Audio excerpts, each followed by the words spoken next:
اللهم صل على سيدنا محمد وعلى آل سيدنا محمد كما صليت على إبراهيم وعلى آل إبراهيم في العالمين إنك حميد مجيد. أعوذ بالله من الشيطان الرجيم. بسم الله الرحمن الرحيم. ووصينا الإنسان بوالديه إحسانا حملته أمه كرها ووضعته كرها وحمله وفصاله 30 شهرا حتى إذا بلغ أشده وبلغ 40 سنة قال رب أوزعني أن أشكر نعمتك التي أنعمت علي وعلى والدي وأن أعمل صالحا ترضاه وأصلح لي في ذريتي إني تبت إليك وإني من المسلمين. أولئك الذين نتقبل عنهم أحسن ما عملوا ونتجاوز عن سيئاتهم في أصحاب الجنة وعد الصدق الذي كانوا يوعدون. قال المؤلف والمفسر رحمه الله تعالى: أدام النفع بعلومه وعلومكم في الدارين آمين. إلى أن قال أبو بكر بن عياش الأعمش القاسم بن عبد الرحمن قال: قلت لمسروق متى يؤخذ الرجل بذنوبه؟ قال: إذا بلغت 40 فخذ حذرك. اب مفسر رحمۃ اللہ علیہ فرماتے ہیں کہ قاسم بن عبد الرحمن نے فرمایا، میں نے حضرت مسروق سے پوچھا کہ کب بندے کو اس کے گناہوں پہ پکڑ ہوتی ہے؟ فرمایا جب 40 سال عمر ہو جائے تو پھر خیال رکھو، کیونکہ اب تمہارا عقل انتہا پہ پہنچ چکا ہے، کمال پہ پہنچ چکا ہے۔ تو اس مسئلے کا خلاصہ یہ ہوا کہ سب سے پہلے تو والدین کا حق ہے، اس کے بعد اقل المدت جو ہے حمل کی، کم سے کم مدت وہ 6 ماہ ہے، زیادہ سے زیادہ مدت کا اختلاف ہے۔ بعض علماء فرماتے ہیں 3 سال، بعض فرماتے ہیں 4 سال، بعض فرماتے ہیں 5 سال، یعنی 5 سال تک بھی حمل ہو سکتا ہے۔ 2 باتیں۔ تیسری بات ہے بچے کا دودھ پلانا، اس کی مدت جو ہے جو قرآن پاک کے واضح الفاظ مبارک میں ہے، حولین کاملین، 2 سال تک دودھ پلانا ہے۔ 2 سال کے بعد دودھ پلانا جو ہے وہ منع ہے۔ اچھا، اسی پر اتفاق ہے تقریباً تمام ائمہ کرام کا، امام شافعی، امام مالک، امام احمد بن حنبل اور امام ابو یوسف، امام محمد بن حسن الشیبانی، یعنی صاحبین جو ہیں ابی حنیفہ کے، ان کا بھی یہی مسئلہ ہے کہ ابھی مدت رضاعت جو ہے وہ 2 سال ہے بس، یعنی 2 سال سے زیادہ نہ ہو، سمجھو 2 سال سے کم تو ہو سکتی ہے، کیونکہ اب اگر کسی کی مدت رضاعت، اگر حمل کی مدت ہوگی 6 مہینے پھر تو 2 سال پورے ہوں گے، اگر مدت حمل ہوگی 9 مہینے تو پھر تو 2 سال پورے نہیں ہو سکتے۔ تو اس لیے یعنی کم تو ہو سکتی ہے، 2 سال سے زیادہ نہ ہو، 2 سال کے بعد زیادہ ہو تو دودھ پلانا منع ہے۔ اچھا، کبھی ایسا بھی ہوتا ہے کہ ایک عورت کو مہینے کے بعد دودھ بند ہو جاتا ہے، مضطر ہے کہ کوئی دوسری عورت پلائے۔ اچھا، کبھی ایسا بھی ہوتا ہے کہ بچہ ماں کا دودھ قبول ہی نہیں کرتا، مجبوراً اسے دوسری عورتوں کا دودھ پلانا پڑتا ہے۔ تو بہرحال مسئلہ یہ ہے کہ مدت رضاعت جو ہے جس میں حرمت رضاعت ثابت ہوتی ہے، یاد رکھو کیا معنی؟ مثلاً ایک بچے نے 2 سال کے اندر کسی عورت کا دودھ پی لیا تو وہ عورت اس کی ماں ہو جائے گی، رضائی ماں ہوگی۔ اس عورت کی جتنی اولاد ہے، اس بچے سے پہلے ہو یا اس بچے کے بعد ہو، یہ سب بہن بھائی ہو جائیں گے، ان کا آپس میں رشتہ نہیں ہو سکتا، کیونکہ وہ اس کی رضائی ماں ہے، وہ رضائی بہن بھائی ہے۔ تو مدت رضاعت جو ہے 2 سال۔ صرف ایک قول ہے امام ابو حنیفہ رحمۃ اللہ علیہ کا، وہ فرماتے ہیں کہ بھئی مدت رضاعت جو ہے وہ تو 2 سال ہے، لیکن 30 مہینے تک بھی دودھ پلایا جا سکتا ہے، یعنی بعض بچے کمزور ہیں وہ چھوڑتے ہی نہیں اور ان کو دودھ نہ دینے سے نقصان کا خطرہ ہے، تو وہ فرماتے ہیں کہ احتیاط اسی میں ہے کہ 2 سال کے بعد حرمت رضاعت ثابت نہیں ہوتی، لیکن وہ فرماتے ہیں احتیاط پھر بھی اسی میں ہے کہ اگر کسی بچے نے 2.5 سال تک بھی دودھ پیا ہے تو منع یہ ہے کہ وہ اس کی ماں بن جائے گی، تو احتیاط یہی ہے کہ وہ رشتے نہ کریں، وہ ماں ہے، وہ بہن ہے، بھائی ہیں۔ اور بعض علماء نے اس سے بھی استدلال فرمایا ہے کہ قرآن میں آتا ہے نا حملہ و فصالہ 30 شہرا، تو کہتے ہیں کہ حمل الگ ہو گیا، آگے واہ آ گئی ہے، جب واہ آ جائے عاطفات لازمی بات ہے کہ معطوف اور معطوف علیہ کے درمیان میں مغایرت ہونی چاہیے، وہ کہتے ہیں لہذا فصالہ جو ہے وہ ہو گیا 30 مہینے، تو اگر فصالہ 30 مہینے ہے تو صاف بات ہے کہ 2.5 سال ہو گئے، تو بہرحال لیکن قول راجح تمام ائمہ کے نزدیک اور حتیٰ کہ امام ابو حنیفہ رحمۃ اللہ علیہ کے جو اصحاب ہیں، امام ابو یوسف، امام محمد بن حسن الشیبانی، ان سب کا بھی یہی فتویٰ ہے کہ حرمت رضاعت 2 سال میں ثابت ہوگی۔ کیا معنی؟ مثلا ایک بچہ 4 سال کا ہے، اگر اس کو کوئی عورت دودھ پلا دے تو وہ ماں نہیں بنے گی، کیونکہ وہ مدت رضاعت سے گزر گیا ہے، مدت رضاعت میں دودھ پیے گا تو پھر وہ ماں بنے گی۔ اب اس کے بعد بھی فقہا کے بڑے کلام ہیں کہ دودھ پیا ہے تو کتنا دودھ پیا ہے، تو بعض فرماتے ہیں 5 رضعات کہ کم از کم بچہ 5 دفعہ دودھ چوسے، بعض فرماتے ہیں 3 رضعات 3 دفعہ بھی چوسے تو حرمت رضاعت ثابت ہو جائے گی، لیکن احتیاط یہی ہے کہ اگر اس نے دودھ پیا ہے، تھوڑا پیا ہے یا زیادہ پیا ہے، وہ اس کی ماں ہے، وہ اس کی رضائی والدہ ہے، اور اس کی باقی اولاد جو ہے وہ اس کے بھائی بہن ہیں۔ اچھا، حرمت رضا صرف اسی لڑکے پہ آئے گی جس نے دودھ پیا ہے، سمجھ لو، مثلا 2 بھائی ہیں، اس بھائی نے تو دودھ پیا ہے، اس بھائی نے دودھ نہیں پیا، اس کا نکاح جائز ہے، اس نے دودھ نہیں پیا، جس نے پیا ہے اس کے لیے وہ ماں بنے گی۔ اور حرمت الرضا جو ہے وہ ایسی ہے کہ حرمت النسب، یعنی جیسے حقیقی ماں حرام، رضائی ماں بھی حرام، حقیقی بہن سے نکاح حرام، رضائی بہن سے بھی نکاح حرام۔ بس اب اس کے بعد اگلا مسئلہ سمجھ لیں، قرآن میں یہاں 2 لفظ ہیں، بلغ اشدہ وبلغ 40 سنۃ۔ اشدہ کا کیا معنی؟ تو بعض علماء فرماتے ہیں اشدہ کا معنی کہ جب لڑکا بالغ ہو جائے، عاقل ہو جائے، اب صحیح قوت آ گئی ہے، اور 40 سال جو ہیں وہ اس کے عقل کا کمال ہے کہ اب بالکل گویا وہ کمال پہ پہنچ گیا ہے۔ اسی لیے اللہ تبارک و تعالی ہر پیغمبر کو نبوت جو ہے وہ 40 سال کے بعد دیتے ہیں تاکہ ہر لحاظ سے وہ مرتبہ کمال پہ آ جائے، تو اس لیے بلغ 40 سنۃ۔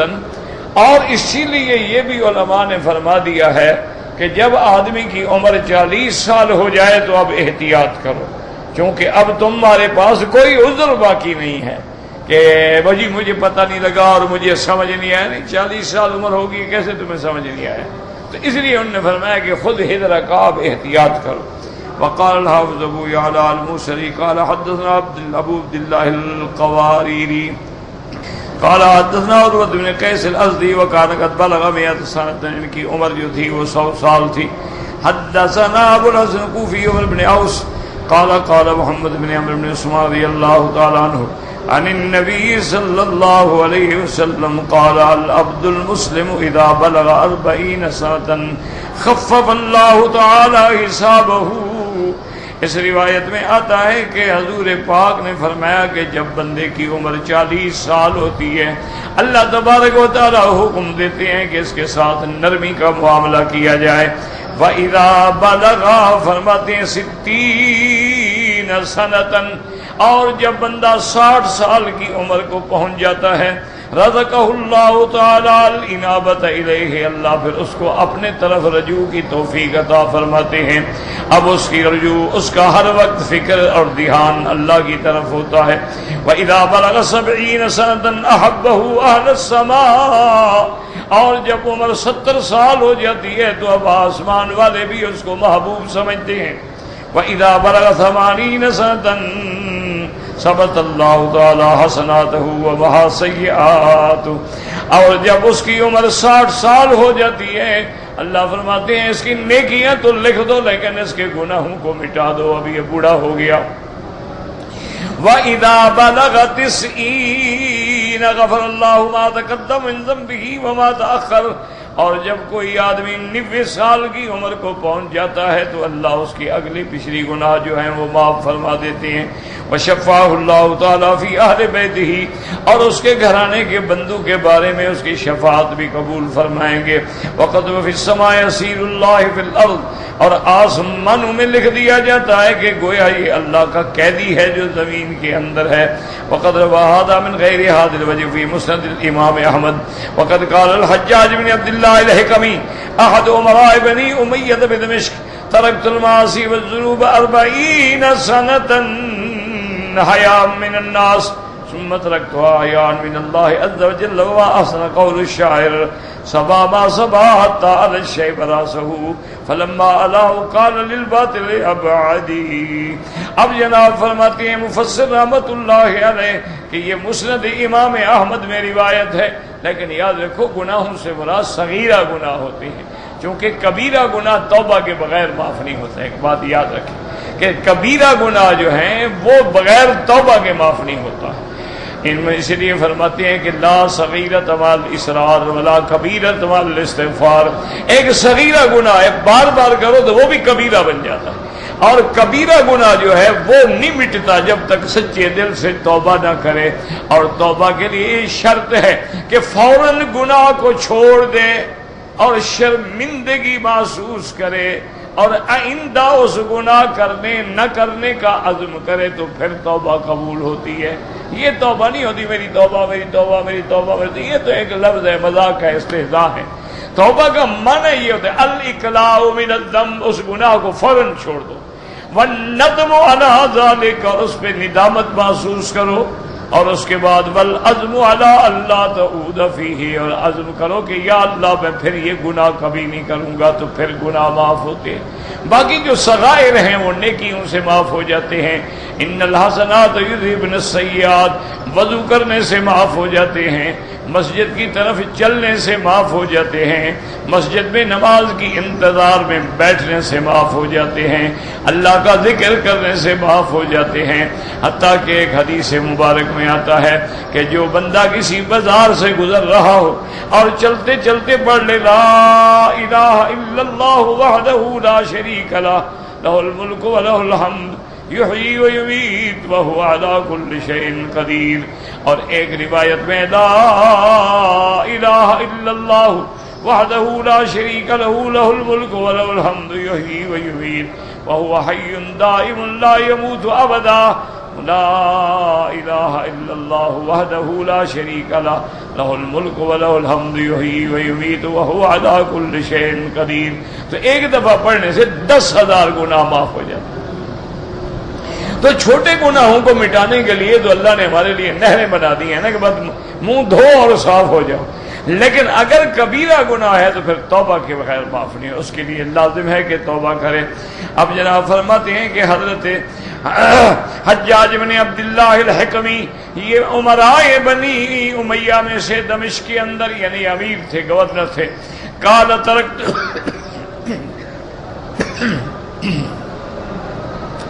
ترکت المعاصی والذنوب 40 سنة حیاء للناس.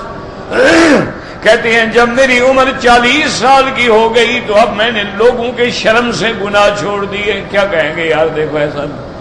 اور اس کے بعد میں نے اللہ سے حیا کرتے ہوئے گناہ چھوڑ دیا تو اللہ تبارک و تعالی نے معاف. اس لیے شاعر کہتے ہیں کہ صبا ما صبا حتی علی شیب راسہ، کہ بچپن جو تھا گزر گیا، اب جب بال سفید ہو گئے.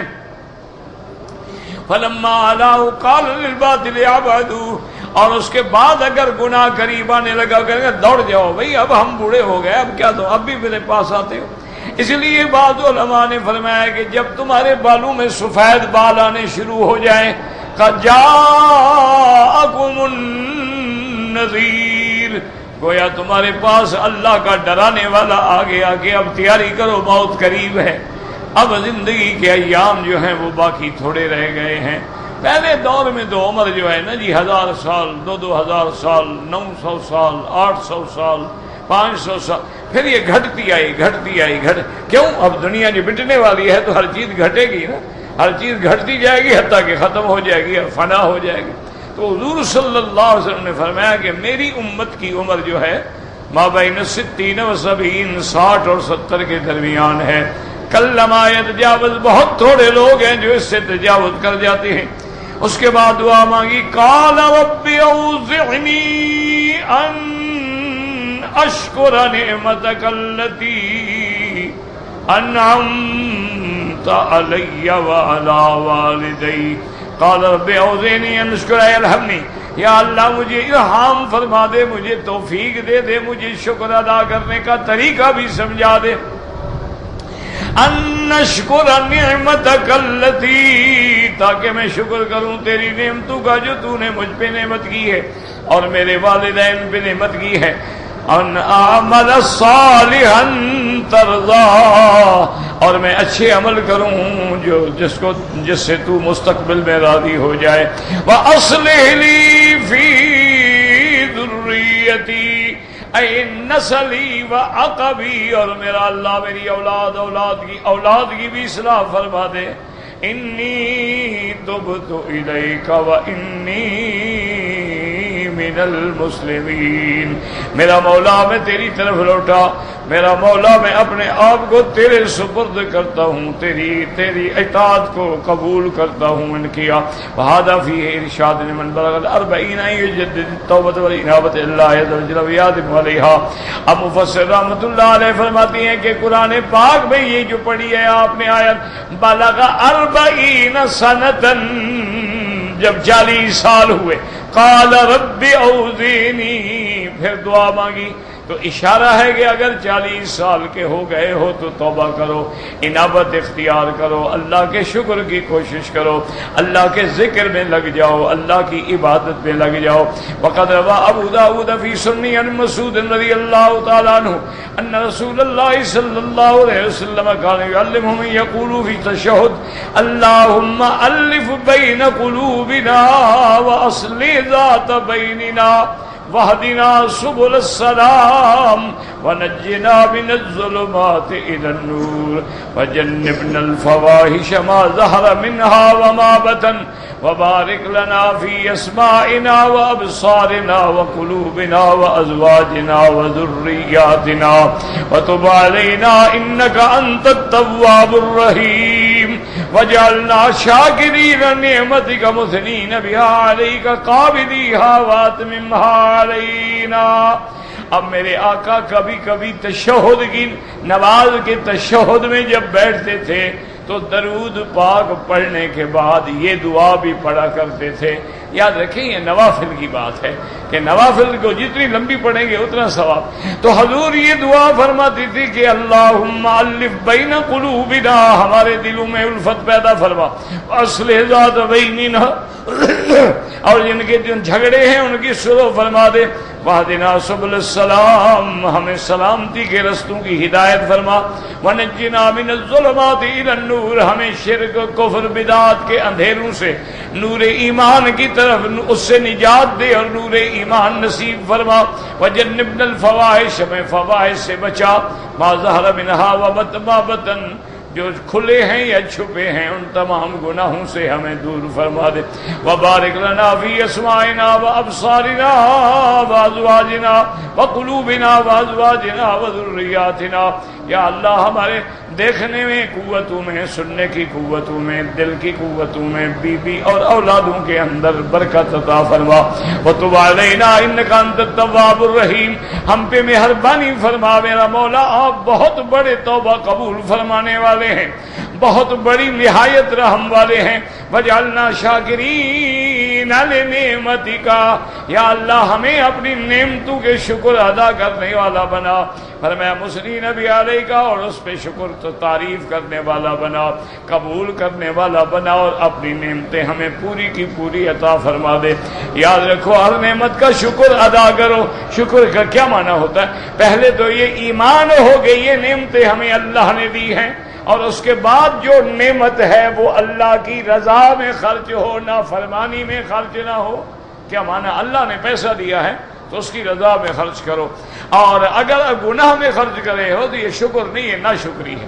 اللہ نے ہاتھ دیے ہیں، پاؤں دیے ہیں، آنکھیں دی ہیں تو اللہ کی فرما برداری میں، اور اس کے بعد زبان سے بھی کہو الحمدللہ، سبحان اللہ و بحمدہ، سبحان اللہ العظیم۔ قال اللہ عز وجل اولئک الذین نتقبل عنہم احسن ما عملوا ونتجاوز عن سیئاتهم فی اصحاب الجنہ اے هؤلاء المتصفون بما ذکرنا التائبون الی اللہ المنیبون الیہ المستدرکون ما فات بالتوبۃ والاستغفار هم الذین نتقبل عنهم احسن ما عملوا ونتجاوز عن سیئاتهم فیغفر لهم الکثیر من الزلل ونتقبل منهم اليسیر من العمل۔ اللہ نے فرمایا یہی لوگ ہیں جن کے ہم بہتر عمل قبول فرماتے ہیں۔ کون؟ التائبون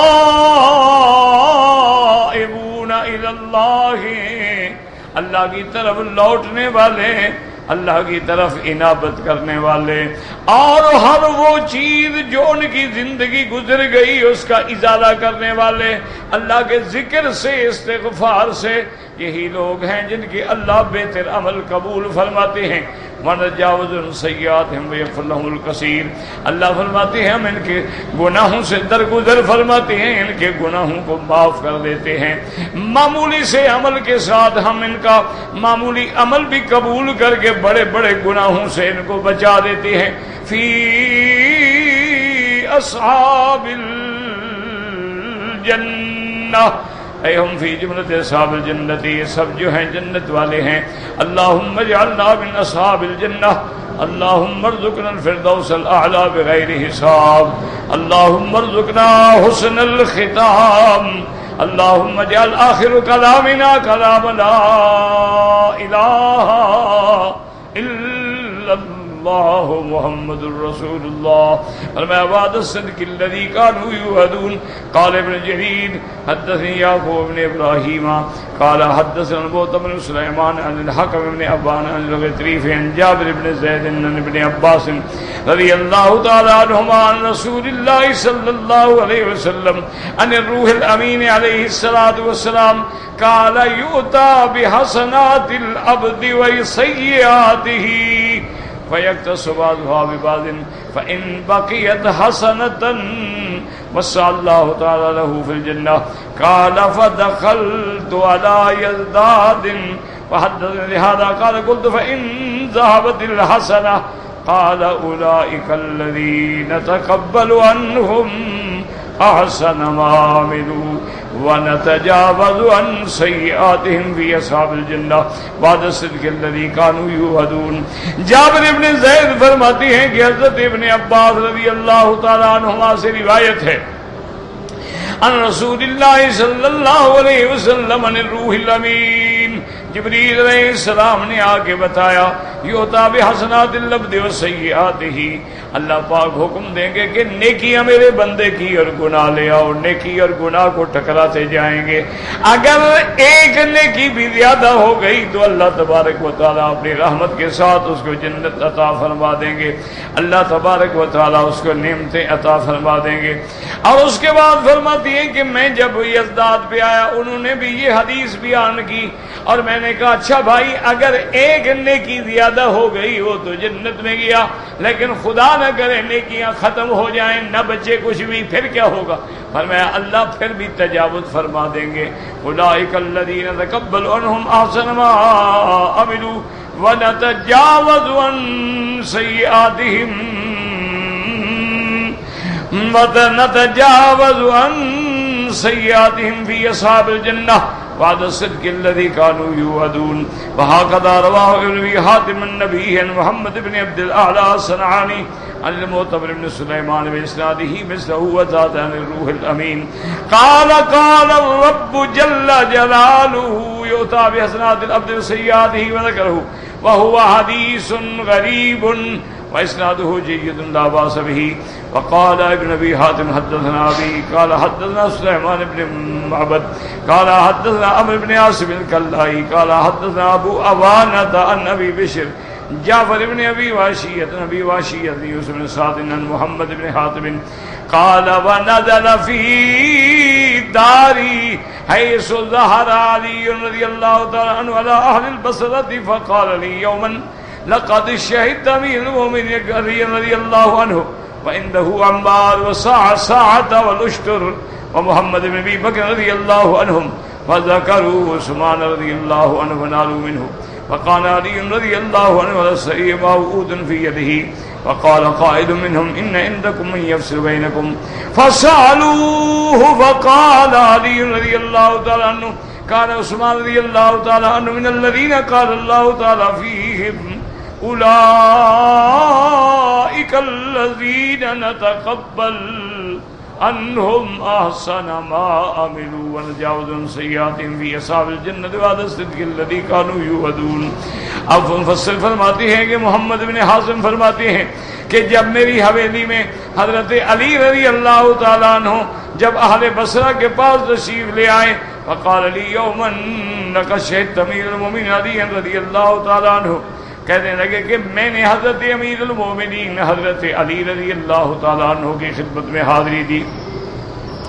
وَعِنْدَهُ عَمَّارٌ وَسَعْسَعَةٌ ہاں عمار بھی تھا ساسا بھی تھا اشتر بھی تھا محمد بن ابی بکر بھی تھے. یہ وہ لوگ ہیں جو اس حضرت عثمان کے قتل میں شریک تھے.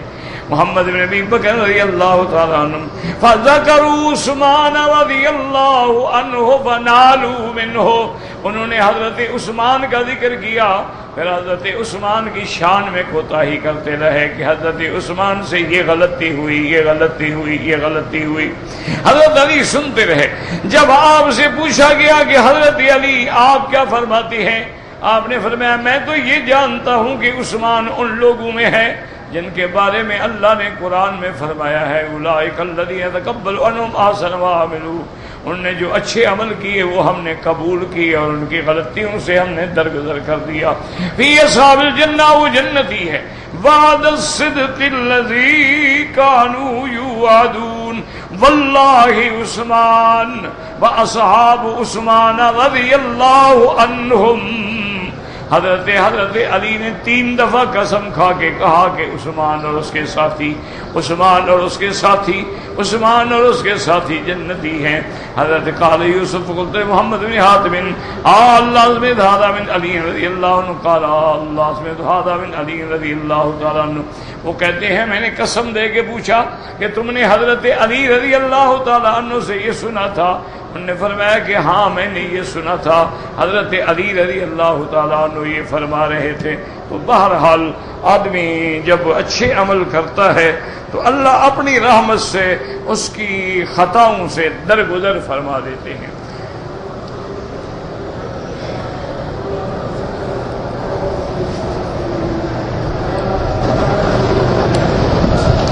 جیسا کہ اہل اللہ نے بڑے بڑے اولیاء اللہ نے اور بڑے بڑے بزرگوں نے لکھا ہے کہ بات سمجھو.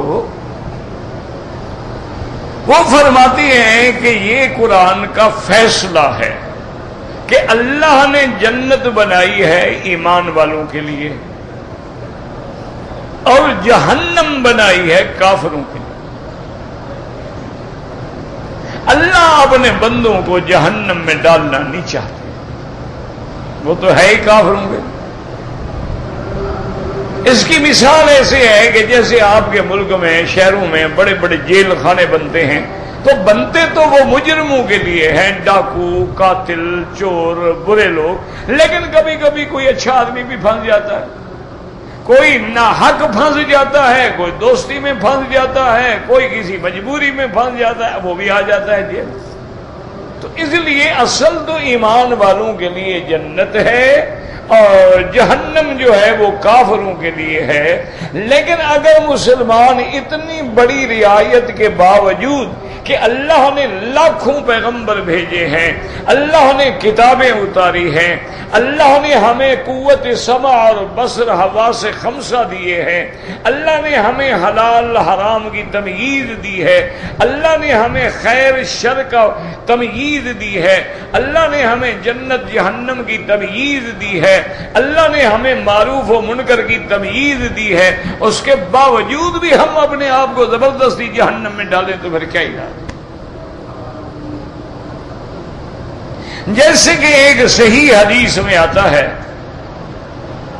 میرے محبوب دو عالم حضرت محمد مصطفیٰ صلی اللہ علیہ وسلم نے فرمایا کہ میری امت کا یہ حال ہے کہ زبردستی آگ میں گرنا چاہتی ہوں، میں آخذ بحجتکم، میں ان کو پیچھے سے پکڑ پکڑ کے کھینچتا ہوں، وہ زبردستی گرنا چاہتا ہوں. اچھا، اب اسی طرح دیکھیں کہ اللہ نے کتنے انتظام کر دیے ہیں کہ بھئی اگر کوئی آدمی وضو کر لے تو حضور نے مثال دی، فرمایا اگر کسی بندے کے گھر کے سامنے ایک نہر بہہ رہی ہو، وہ دن میں 5 دفعہ غسل کرے، اس کے بدن پہ کوئی میل کچیل رہے گا. صحابہ نے کہا حضور کیسے؟ جب 5 دفعہ دن میں غسل کرے گا میل کہاں رہے گا؟ تو فرمایا جو 5 دفعہ وضو کر کے نمازیں پڑھتے ہیں ان کے گناہ بھی اللہ دھل جاتے ہیں. اور پھر یہ قرآن ہے کہ ان الحسنات یذہبن السیئات، کہ نیکیاں جو ہیں وہ سیئات کو مٹانے والی. اب اسی طرح دیکھیں مثال کے طور پہ ایک آدمی ہے، ہندو ہے، کافر ہے، سکھ ہے، 70 سال عمر گزر گئی، کافر ہے، بتوں کے آگے سجدہ کرتا ہے. آج اللہ نے ہدایت دے دی، آ گیا کلمہ شریف پڑھ لیا، اللہ فرماتے پچھلے سارے گناہ معاف. اب ایک آدمی ہے 10 سال 20 سال ایک گناہ میں ہے، زنا میں ہے، شراب میں ہے، شباب میں ہے، کباب میں ہے، لیکن دل میں ندامت آ گئی کہ یا اللہ تو نے مجھے کعبہ دکھلایا ہے، اب میں مکے آ گیا ہوں، اب مدینہ شریف جاؤں گا، تو میں کیسے گندا منہ لے کے حاضر ہوں؟ چاہے سچے دل سے رو کے توبہ کرتا ہے، اللہ فرماتا ہے جاؤ سارے معاف کر. تو اب جب معافی کی منڈی لگی ہو، وضو کرو گناہ معاف ہو جائیں، توبہ کرو کبائر معاف ہو جائیں، ایک ایک قدم اٹھاؤ نیکیاں بڑھتی جائیں، گناہ دھلتے جائیں، اس کے باوجود پھر نیکی کرو تو 10 لکھی جائے، گناہ کرو تو 1 لکھا جائے. حضرت ابن عباس فرماتے تھے پھر بڑا بدقسمت ہے وہ آدمی کہ جس کے احاد جو ہیں وہ اشرات پہ غالب آ جائیں کہ گناہ 1 ہے نیکیاں 10 ہے، پھر بھی گناہ زیادہ ہو جائے، پھر اس کی بدبختی کا کیا حال ہے؟ تو اس لیے اچھا دیکھیں کتنا بڑا موقع ہے کہ آدمی اگر پہلی دفعہ اپنے ملک سے آ رہا ہے اور اللہ کے کعبے پہ نظر پڑے کھڑا ہو گیا، اللہ اکبر اللہ اکبر اللہ اکبر، اور اس کے بعد جو دعا مانگی اللہ فرماتے ہیں سارے گناہ معاف کر. بندہ آگے طواف کرتا ہے گناہ معاف، بدا جاتا ہے گناہ معاف، مزدلفہ جاتا ہے گناہ معاف، عرفات جاتا ہے تو اللہ ملائکہ کو بلا کے فرماتے ہیں کہ میرے ملائکہ یہ میرے بندے جو آئے ہوئے ہیں، بال کھلے ہیں، مٹی پڑی ہے، کپڑے میلے، احرام میلے کچیلے ہو گئے ہیں، یہ کیا مانگتے ہیں؟ ملائکہ کہیں گے مولا آپ تو جانتے ہیں، بس آپ کا کرم ہے کہ ہم سے پوچھ رہے ہیں، یہ سارے معافی مانگنے کے لیے آئے ہیں. فرمایا گواہ ہو جاؤ میں نے معاف کر دیا.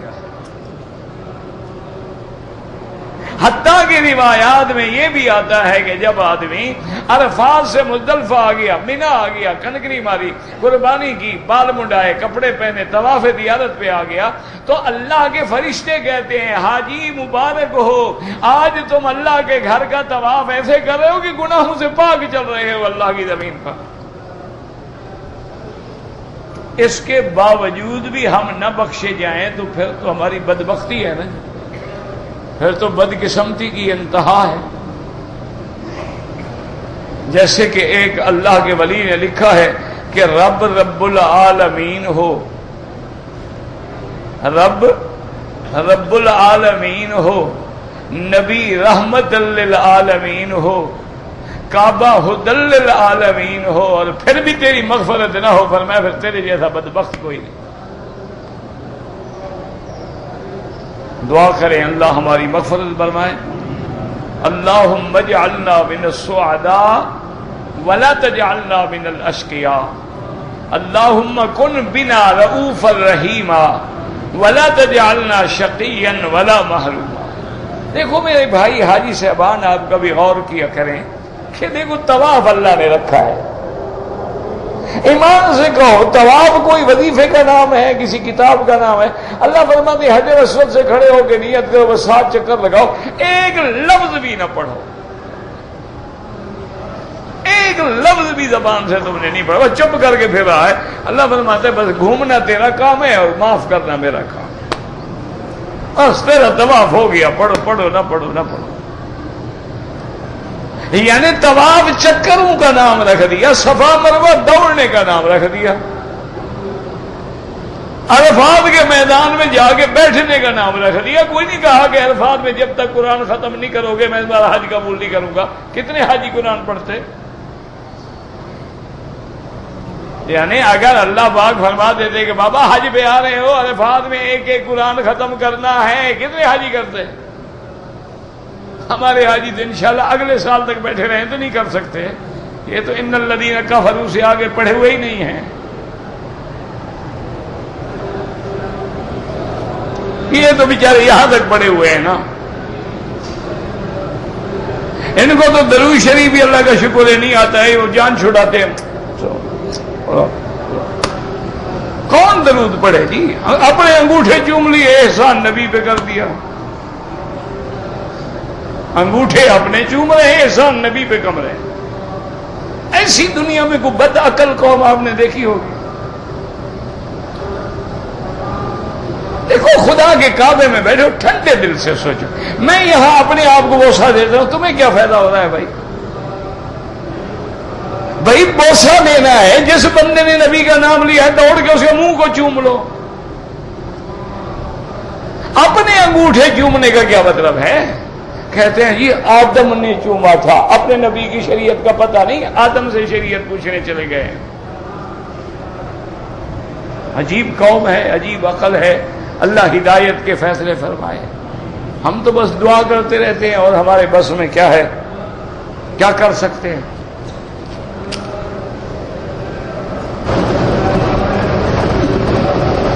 کہتے ہیں جی کہ حضور پاک کے روضہ مبارک میں سیدنا ابو بکر ہیں، سیدنا عمر ہیں۔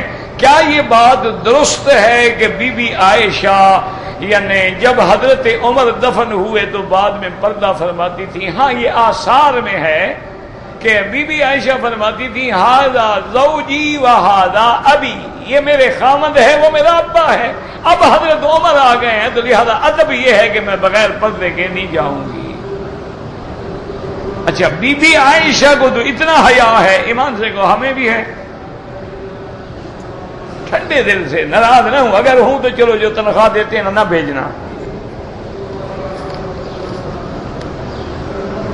ہمیں بھی حیا ہے کہ ہم داڑھی مڈا کے، انگریزی سوٹ پہن کے، گلے میں صلیب کی علامت ٹائی لٹکا کے، اور جناب بال انگریزی الٹے رکھ کے، گلے میں سونے کی چین پہن کے، ہاتھوں میں کڑے پہن کے کھڑے ہوں اور کہیں الصلاۃ والسلام علیک یا رسول اللہ۔ یار بڑی بہادری والی بات ہے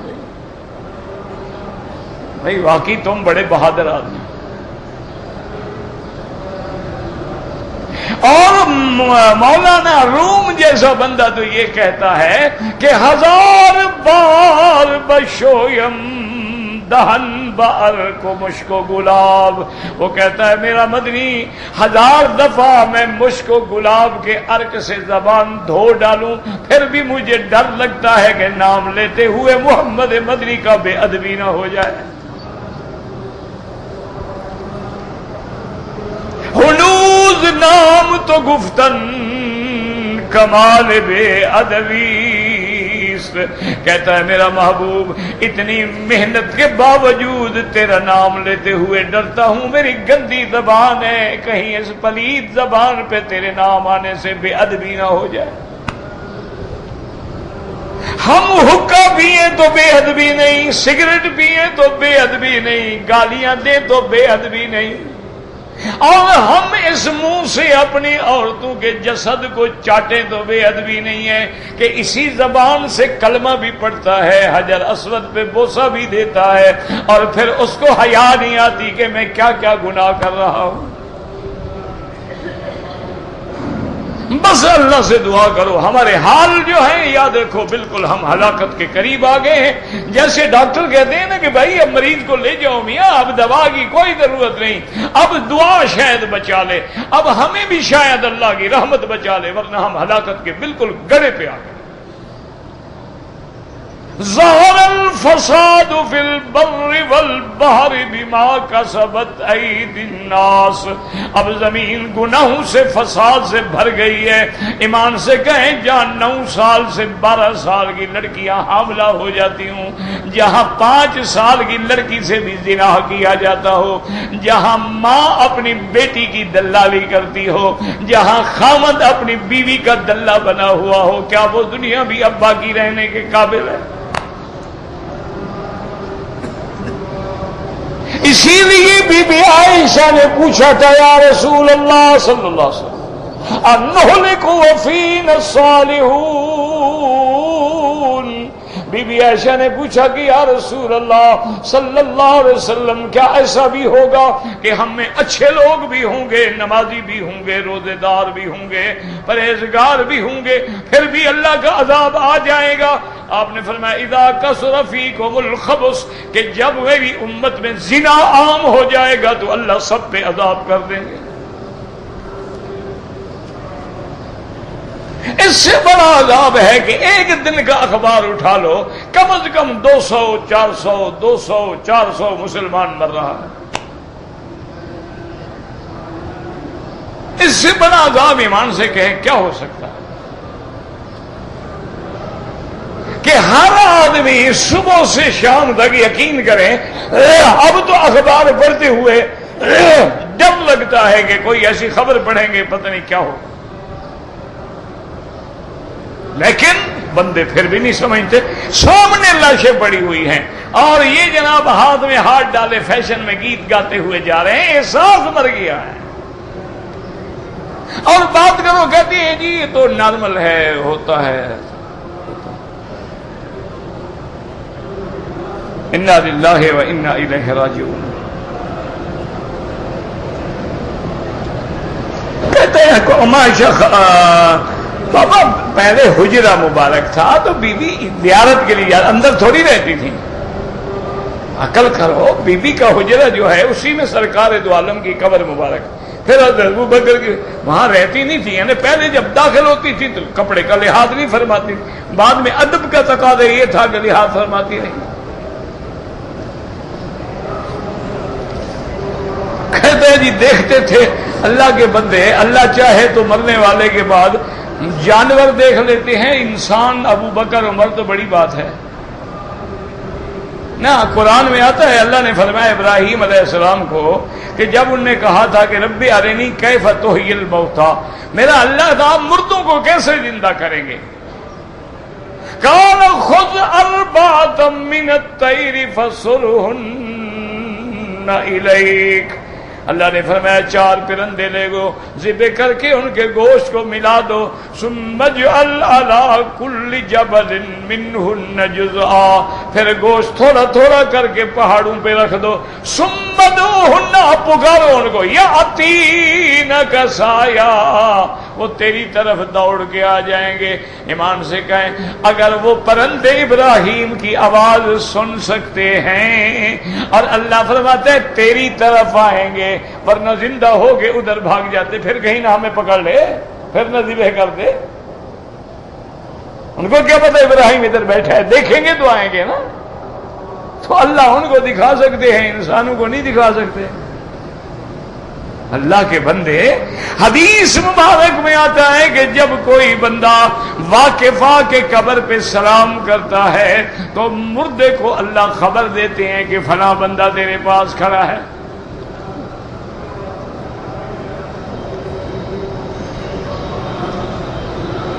کہ کہتے جی کہ بعض مسجدوں میں لکھا ہوا ہے کہ دیوبندی، اہل حدیث، ان سب کا ہماری مسجد میں داخلہ منع ہے. ماشاءاللہ. تو وہاں جن نماز پڑھتے ہیں؟ نہیں، آخر نماز کون پڑھتے ہیں؟ نہ تو حدیث والے پڑھیں، نہ جناب دیوبندی پڑھیں، نہ موحد پڑھیں. تو یا وہ بدلہ لے رہے ہیں کہ اللہ کے گھر میں چونکہ مشرک کا داخلہ بند ہے، مشرکوں نے اپنے مسجدوں میں موحدوں کا داخلہ بند کر دیا. اللہ نے فرمایا کہ مشرک میری مسجد میں نہیں آ سکتا. انما المشرکون نجس فلا يقربوا المسجد الحرام بعد عامهم هذا. تو دونوں میں دیکھ لو شرک کرنے والا کون ہے؟ جو مشرک ہے وہ نہ آئے. اور واضح ہے کون قبر پہ سجدہ کرتا ہے، کون قبر والوں سے مانگتا ہے، کون قبروں پہ مجاورت کرتا ہے، کون قبروں پہ اعتکاف بیٹھتا ہے، کون یا پیر یا غوث آدم کے نعرے لگاتا ہے، کون غیر اللہ کو پکارتا ہے. واضح ہو جائے گا مشرک کون ہے. تو مشرک کے لیے تو منع ہے کہ نہ آنے دو، لیکن دعا کرو اللہ ہدایت دے، اللہ ان کو بھی ہدایت دے. دعا کیا کرو. ان میں 90% جاہل ہیں جو بھٹکے ہوئے مسئلہ جانتے نہیں. 10% جو ہے نا مولوی میری برادری، وہ ضد کی ماری ہوئی ہے کہ اگر ہم نے مان لیا تو ہماری پارٹی تو ختم ہو گئی نا، پھر دوسری پارٹی میں جانا پڑے گا نا. 10% جو ہے وہ تو چودھری ہے، وہ تو اپنی سیٹ نہیں جانے دیتا. 90% بیچارہ جاہل ہے، اس کو پتہ ہی نہیں. جو سنتا ہے غریب اسی کو دین سمجھتا ہے. کیا کرے غریب، وہ تو پڑھا ہوا ہے نہیں. بہرحال ایک موٹی بات یاد رکھو، جو امام بھی اہل بدعت ہو، اہل بدعت کے پیچھے نماز پڑھنا ناجائز ہے. میرے آقا کی حدیث ہے، من وقر صاحب بدعت، جو آدمی کسی بدعت والے کی عزت کرے فقد ہدم الدین، اس نے محمد کے دین کو گرا دیا. کہتے جی کہ میں اپنی منگیتر کا عمرہ کروں جس کے ساتھ میری منگنی ہو. ابھی نکاح تو نہیں ہوا نا، منگیتر کا کیا اعتبار ہے؟ تم جاؤ کسی اور سے منگنی ہو جائے، کیا کرو گے؟ تم اپنا طواف کرو، دعا کرو کہ اللہ نکاح ہو جائے، پھر نکاح کے بعد دونوں آ کے حج کرنا. منگیتر کا بیچارہ احساس کر رہا ہے.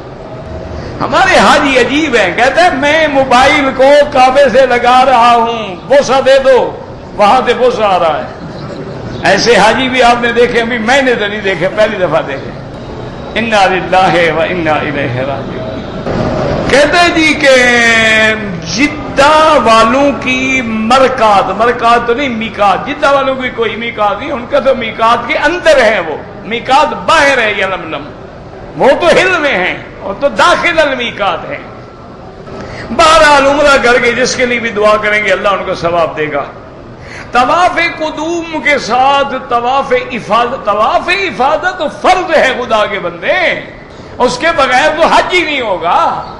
اگر مہینے 2 مہینے کے بعد کوئی بندہ مکے آتا ہے تو مانا ہے عمرے کے لیے آتا ہے، اس کے لیے طواف الوداع واجب نہیں ہے، لیکن افضل یہ ہے کہ کرے. کیوں؟ کیا پتہ ہے موت ہے حیات ہے، پھر نصیب ہوگا کہ نہیں ہوگا. ان یکون آخر العہد بالبیت الطواف، افضل یہ ہے کہ آخری کام طواف ہو. کہتے ہیں جی کہ قرآن عربی میں نازل ہوا ہے، عربوں کے بارے میں ان آیات کریمہ کا کیا حجہ ہے؟ مجھے تو نہیں سمجھ آیا آپ کیا کہتے ہیں، مجھے سمجھ نہیں آیا آپ کا سوال جو ہے. اگر عمرے کے طواف کرتے ہوئے کعبے پہ نظر پڑ گئی کچھ بھی نہیں ہوتا، معنی یہ ہے کہ نظر ڈال کے نہ چکر لگاؤ. پڑ گئی کیا ہو گیا؟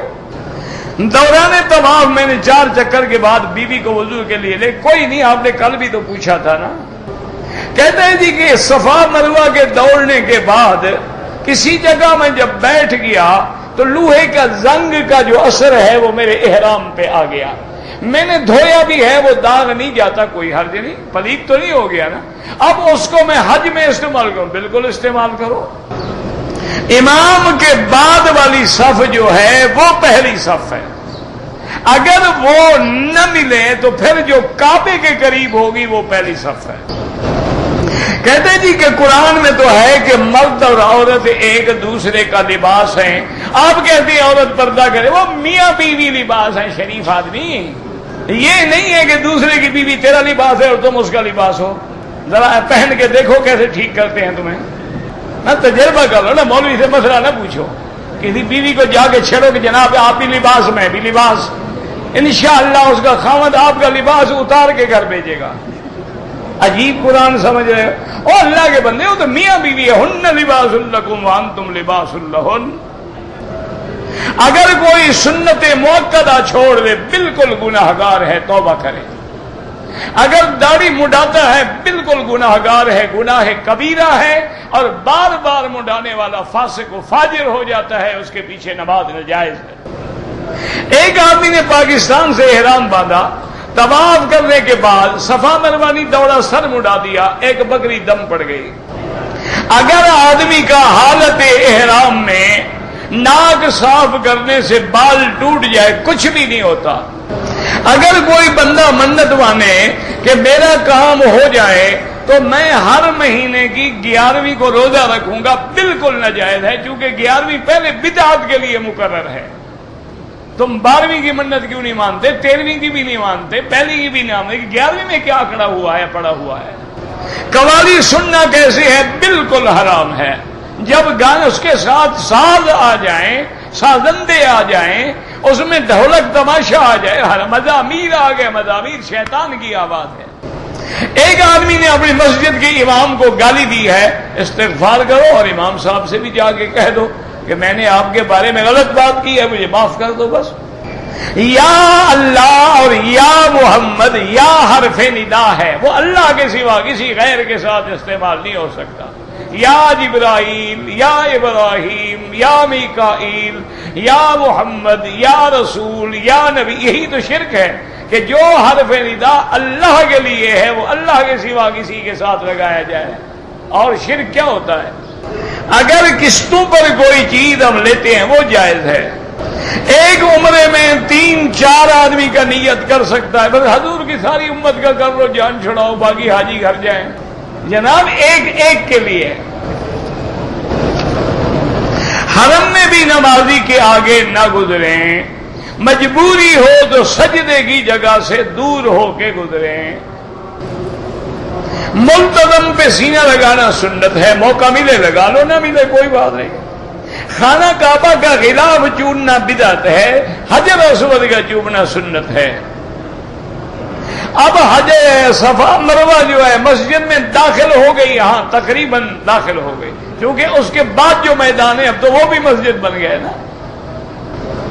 ہر طواف کے لیے 2 رکعت پڑھنا بالکل امام ابو حنیفہ رحمۃ اللہ علیہ کے نزدیک تو واجب ہے, باقی تمام ائمہ کے نزدیک سنت ہے. یہ تمہارے لیے نفل ہے, نفل 2 رکعت نفل تو کسی کے نزدیک نہیں ہے شریف آدمی. امام صاحب کے نزدیک واجب ہے. اور یاد رکھو جب نفلی عبادت کو شروع کر دو تو اس کا پورا کرنا بھی واجب ہو جاتا ہے. ہاتھ اٹھا کر دعا مانگنا جائز ہے, بالکل جائز ہے. حدیث میں آتا ہے اللہ فرماتے ہیں مجھے حیا آتی ہے کہ ان یردہما صفرا, کہ میں اس کے ہاتھوں کو خالی بھیجوں, میری رحمت کے خلاف ہے. حائضہ عورت جو ہے باہر میدان میں بیٹھے اندر نہیں آ سکتی ہے, حیض جب تک ہے حرم میں نہیں آ سکتی. عمرہ جس کے لیے چاہیں کریں. پہلے 3 چکروں میں آپ کندھا بھی نکالیں گے اور رمل بھی کریں گے, باقی 4 میں نہیں.